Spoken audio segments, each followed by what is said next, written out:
Hello, my name is Rawranks, and once again, I'm here to provide suggestions and help with the donor searching process.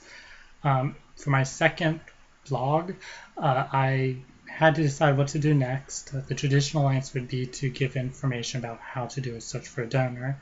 However, I've already written a blog on that, a written one, and I believe that everyone can figure it out. So I'm not going to go into too much detail on that.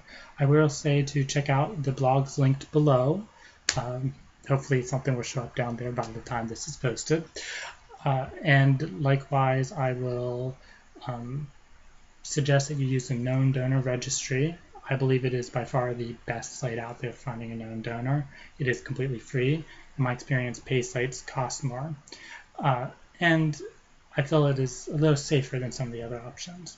However, I'm not going to go into much detail on the general process searching for a donor. Instead, I'm going to jump straight into the first piece of information I don't yet have written in any of my blogs, but it's one of the ones I felt most strongly about, and that is the greatest risk when finding a known donor.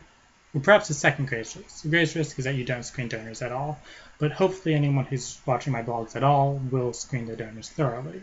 That's why these exist. But for those who are actually going to ask questions and are going to try to find a good donor, the greatest risk, very absurdly common, is actually two very closely related risks, which are projecting and tunnel visioning. So tunnel visioning is pretty much what you'd expect. It's very easy to become focused on one donor very early in the process. Most commonly, it's either the first donor that ever contacts you, the first donor that ever contacts you that doesn't come across as blatantly creepy. Because unfortunately, you will be contacted by a few creepy donors at first. Please ignore them.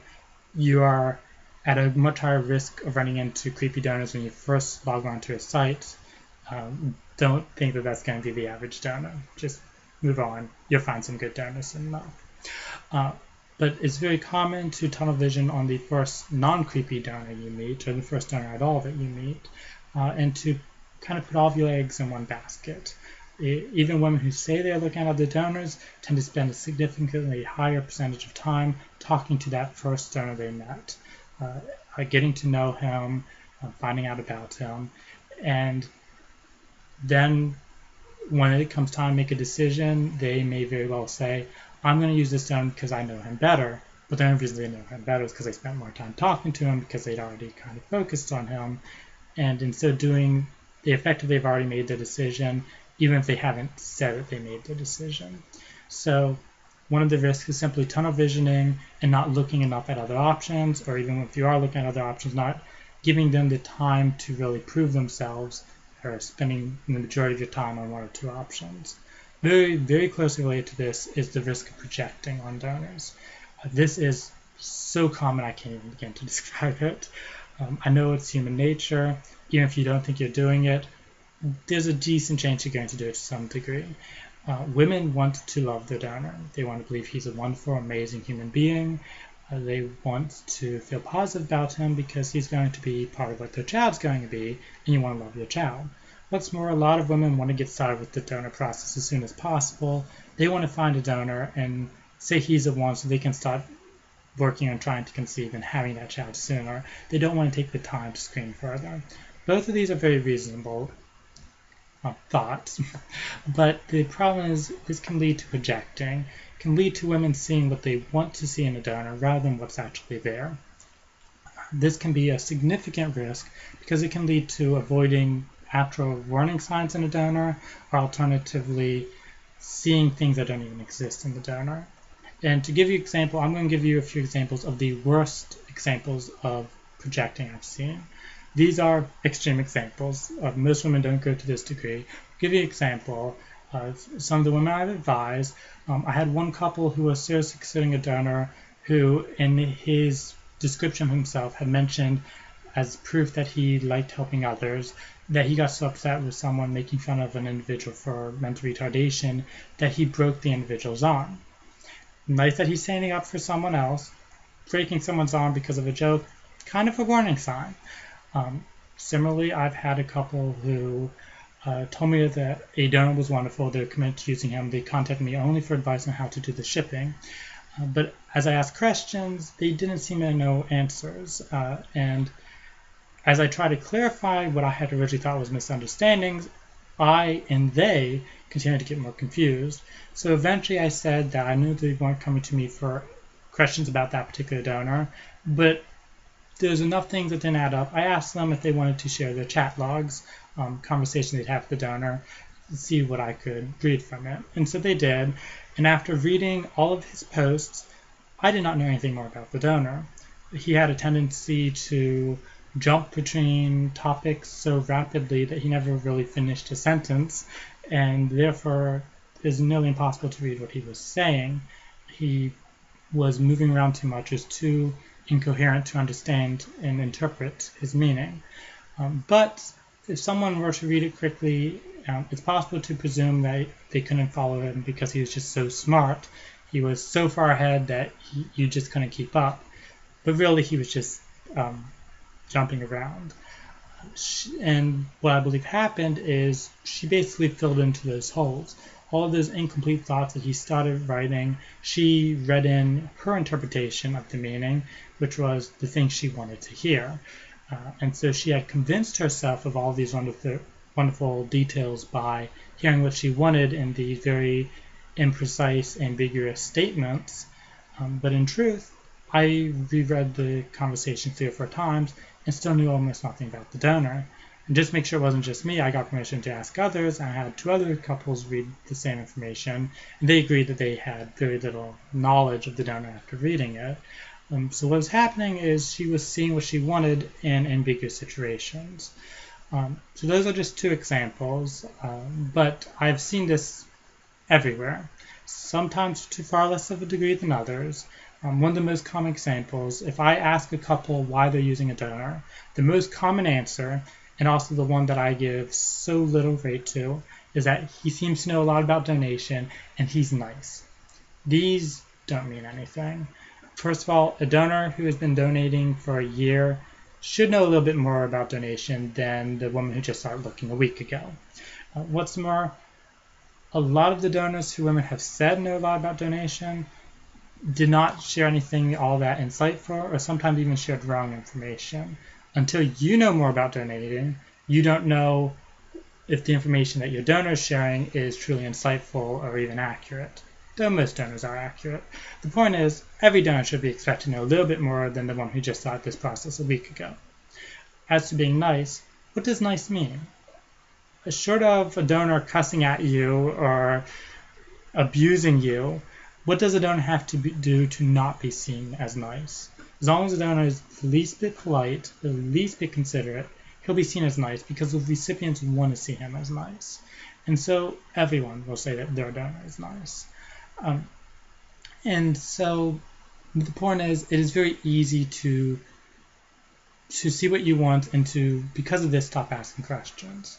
This is a concern because you can miss great donors. You might be selling for an adequate donor when there's an exceptional one that you just haven't spoken to yet.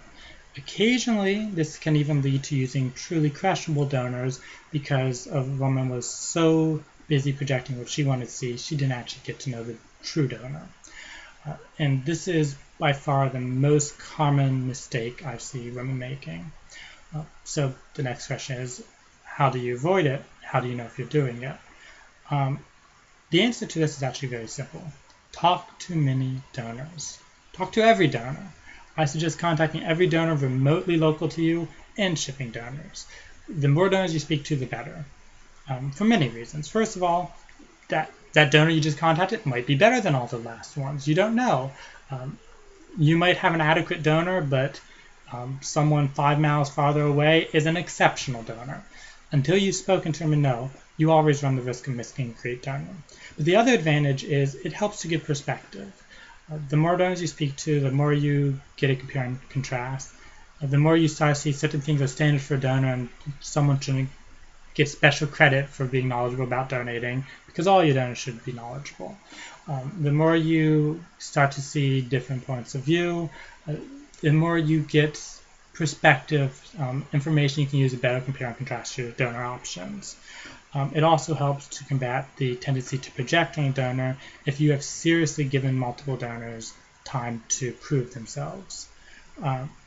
Likewise, it's not enough to simply talk to multiple donors. You need to give each donor time to truly prove themselves. You need to talk to those donors that have hope, because I'll admit, you'll speak to some donors and it'll be quite obvious they're not an option within the first conversation. It's fine if a donor is pressuring you to have sex or won't reveal his identity or any major warning signs, it's fine to just cross them out. But there should be a number of potential donors, and you should speak to each of those donors equally. Make sure that you don't focus the majority of your time on one particular donor.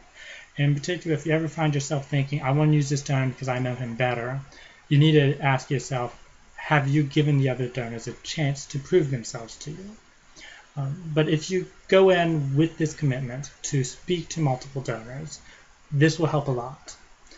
Another trick I do is to compete with your natural instincts. Most women naturally want to believe a donor is great. Their tendency is to give donors more credit. So when screening donors, I suggest going at it in reverse order. Instead of listing his pros, list his cons. Imagine your perfect idealized donor and list all the ways that this donor is not going to meet that. Now, no donor is going to meet your idealized donor. You want a great donor, but you're never going to have a perfect donor. Every donor is going to have health risks somewhere in his family. Every donor is not going to have exactly the personality you want. But if you list out the negatives, some donors will clearly have more negatives than others. And the main thing is that it forces you to identify potential negatives, because the tendency is to intentionally ignore those negatives. You want to know what they are so that you can compare and contrast them with other donor options. So to compete with your own natural tendency to elevate a donor to exceptional standard, it's good to make sure you are explicitly listing out the ways he does not meet your idealized vision, just so you know. That advice goes in reverse as well. I've met a minority of the recipients who go the other way and distrust every donor, think every donor is out to get them, is not comfortable donoring with the donor option. In that case, I suggest actually listing out positives, because your natural inclination is to see the negatives. But for most women, the risk is that they are going to see too many positives. This is not to say that donors aren't great. As I've said, non-donation is a wonderful option, but some donors are better than others, and you need some way to help get perspective so you don't just use the first donor you meet. Although sometimes the first donor you meet will be the best donor.